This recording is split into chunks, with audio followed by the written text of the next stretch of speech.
Well, we'd like to welcome you all to our first episode of Governing Georgia, a brand new show right here on WTOC Plus, where each week we'll be talking about the major bills moving through the Georgia State Legislature and explaining what they mean for you, your family, and your community. I'm digital anchor Jude Binkley. Thanks for joining us this afternoon.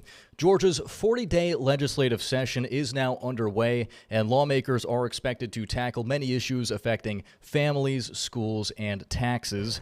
Lawmakers were welcomed with heightened security and growing public pressure. A long line wrapped around the Capitol Monday as visitors waited to pass through security. Inside, they marked the new session, emphasizing cooperation. Advocacy groups gathered with signs and speeches, highlighting topics like education funding, gun safety, and public trust in government. You can't just sit at home and hope that the bill gets created the way you want and you can vote for it later. You have to tell them what you care about, how certain language would impact you or your neighbors or your family or your friends. And even more importantly, we're going to show up on the polls in November.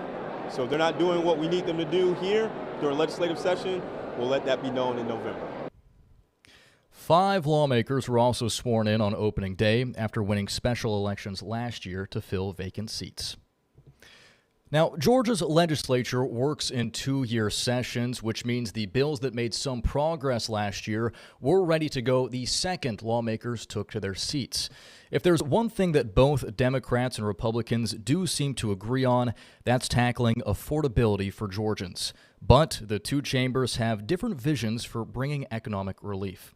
The Senate wants to phase out the state's income tax over the next 6 years, while the House wants to drastically cut property taxes. That could set the stage for a fight over which is more helpful and feasible. State Senator Blake Tillery led a study committee that recommended elimination of the income tax by 2032, but Democrats worry about what the lost tax revenue could mean for the state's budget down the road. This isn't a joke. It's not a gimmick. It's not $20 you find in the back pocket or in the seat cushion. This is real relief. Taking into consideration the long term, not just acting to make sure that we have our best political issue for one's political career, but taking the long view on some of these issues. We also expect bills regulating everything from data centers and AI to safe gun storage and cell phones in Georgia high schools. And one of the bills that already cleared one chamber last year responds directly to a controversial gun ordinance in Savannah. The Senate took the final vote on a bill this week that would allow people to sue the city if they're fined for a gun ordinance that punishes people who leave their loaded guns in unlocked cars. Our Augustina Malus spoke with local leaders about that bill's impact.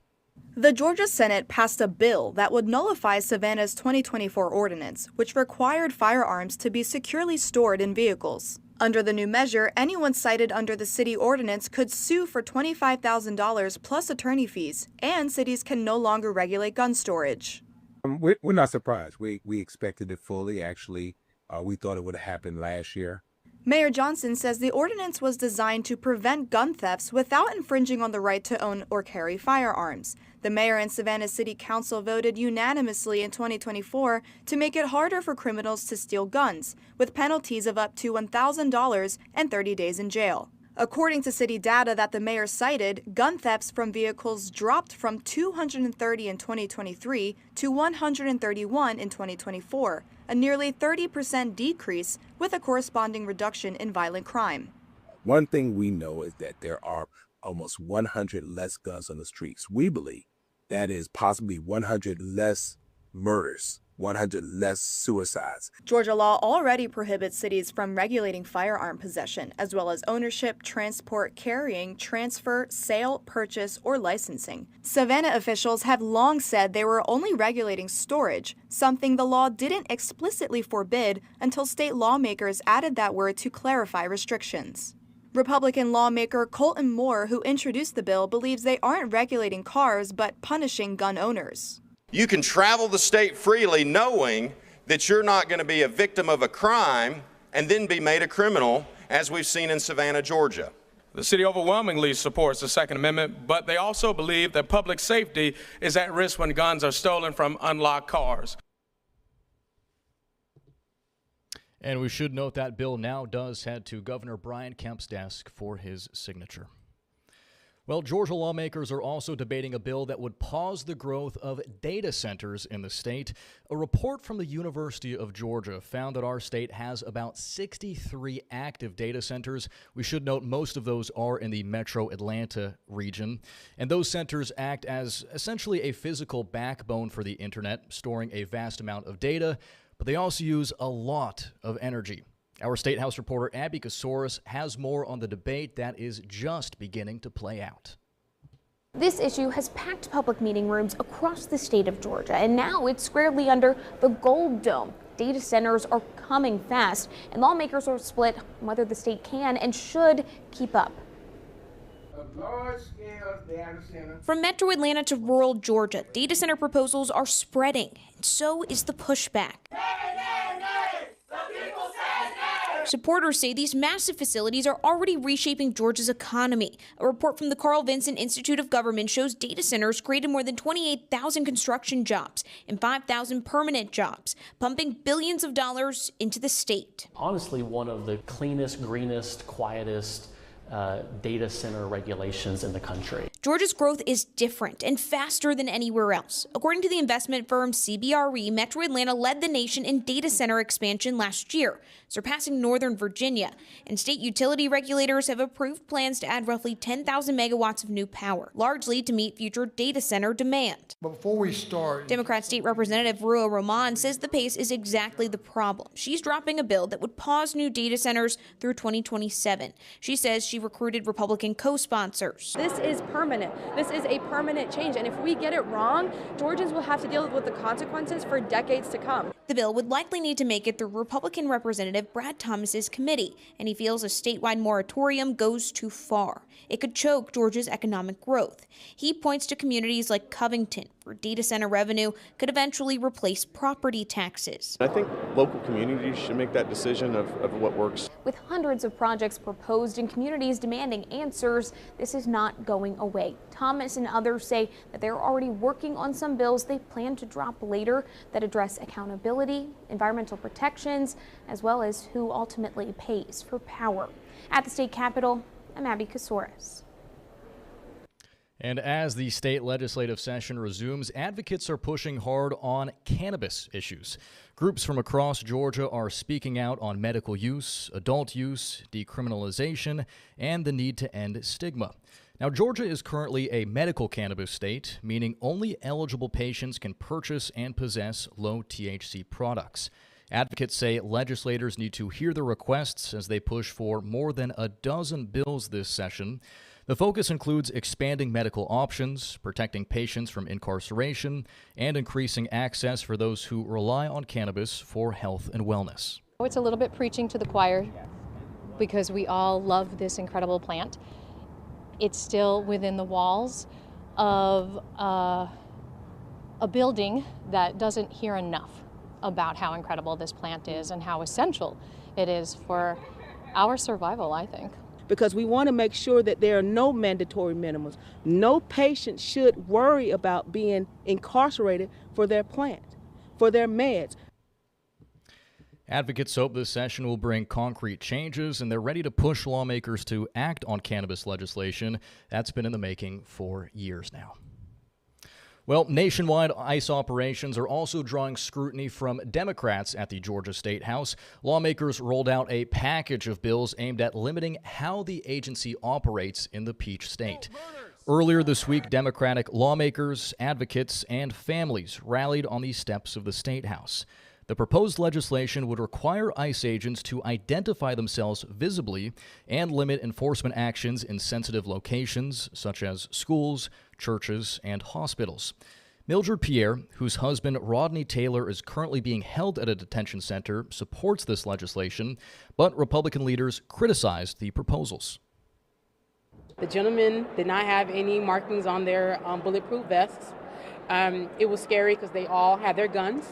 And my kids were in the car. As far as wearing of tactical gear, whether it be a mask, a helmet, or anything else, that is a decision made based case by case, and the supervisors make those determinations. Not a group of legislators sitting in an air-conditioned and heated room in the middle of Atlanta, Georgia. Also at the State House right now, a bill to restrict what you could buy with SNAP benefits. The proposal looks to keep, quote, low nutrient, high sugar, and artificially sweetened foods out of grocery carts. It would only let you buy a certain amount of things like soda, juice, and energy drinks. Similar changes went into effect January 1st across 5 other states. The bill would also require SNAP recipients to recertify every 12 months around their birthday. We should also note that roughly 1 in 8 Georgians use the SNAP program. Well, a new bill could force Georgia HOA boards to get training before they could fine homeowners or threaten foreclosure. It's one of 4 Senate bills targeting alleged HOA abuses to stop families from losing their homes. An investigation from our sister station in Atlanta found homeowners facing thousands of dollars in fines, some of them threatened with foreclosure for just minor violations. Senate Bill 393 amends the Georgia Property Owners Association Act, also known as the POA Act, to require the training. The Secretary of State's office would run the training. Senator Rashawn Kemp wants to use state surplus funds to pay for it. Training to be standard across the state to ensure that people that sign up for these roles at least go in with a base level of understanding of what it takes and the parameters in which they are to serve, and hopefully to alleviate some of these problems that we're seeing right now. Georgia's POA Act is optional. The law only applies to HOAs that opt into the act, either at the time the HOA is created or by a community vote. Our sister station found that even if an HOA is part of the act, there's still no office that oversees that they follow these rules. We are waiting for more action on the other HOA bills that would apply to all HOAs. 3 of them were introduced last session and are still in committees. Well, in a packed chamber yesterday, Governor Kemp had his first of many lasts, delivering his final State of the State address yesterday, laying out his legacy as well as priorities for the final stretch. State House reporter Abby Kasoris explains. This was part policy speech, part political victory lap, and part farewell, as Governor Brian Kemp made it clear this would be his last State of the State address. The 83rd governor of this great state, Brian P. Kemp. A standing room only House chamber, a buzzing gallery, and the first family watching from above. Governor Brian Kemp stepping into his final State of the State, nearly an hour long and heavy on legacy. There's no question the state of our state is stronger, more prosperous, and safer today than it was in January of 2019. Kemp pointed to low unemployment, record reserves, and billions returned to taxpayers, promising more relief ahead. That's your money, not the government's. The applause was constant, especially when Kemp called for another $1 billion tax rebate, a new income tax cut, and pay supplements for teachers, state workers, and law enforcement. Democratic leaders praised the new DREAM scholarship, but warned one-time rebates won't fix long-term costs. That will not take care of the needs that most families are thinking about. They're thinking about child care. They're thinking about paying rent. But a one-time $250 and a one-time $500, what is that really going to do? Towards the end of the speech, the tone shifted. As you all know, this is my final time speaking to you in the State of the State address as your governor. A final bow and one last message. Let's go finish the race. His final line setting the tone for what comes next. Governor Kemp reminded lawmakers that he has the power of the red pen. The big question now, what of his priorities will get across the finish line before the final gavel falls? At the state capitol, I'm Abby Kasoris. And with that, we are going to conclude things here for our very first episode of Governing Georgia on WTOC Plus. Again, this is a brand new show that we're starting each Friday at 2:30 during the Georgia legislative session, where we look to really break down some of the major bills moving through the state legislature, really explain what they mean and how they could potentially impact you. Of course, every day throughout the 40-day legislative session, we are having recaps as well. Abby Kasoris in the news at 6 and 7 each afternoon, and then we're doing recaps during the morning shows on WTOC Plus at 10 and 11 online as well. So really wall-to-wall coverage here. We're trying to keep you as informed as possible. Also, if you're watching this on Facebook, because we are doing a dual stream between WTOC Plus and Facebook, if you have any questions about current bills, feel free to leave those in the chat, and I'll try to respond to a handful of them here in just a few moments. But that is going to wrap things up here on WTOC Plus, and thanks for watching.